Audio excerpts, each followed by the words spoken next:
Ja, vi har valgt at lave en film eller et træningsprogram om vores dans.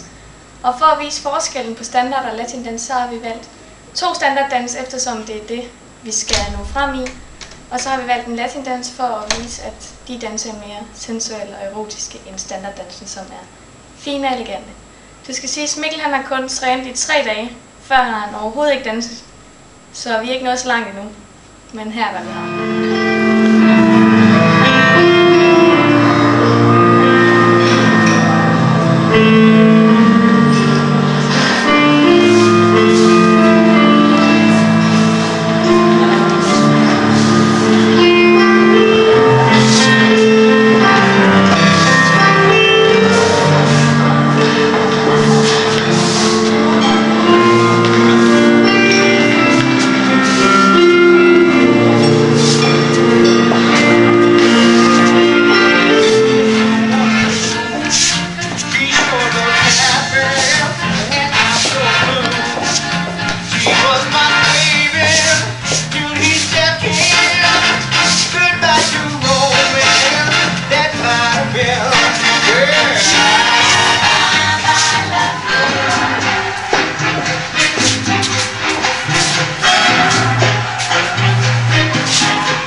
Ja, det var så, hvad vi havde at vise i dag.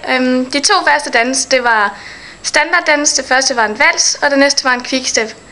Og den sidste, det var så vores latindans, som var en cha-cha.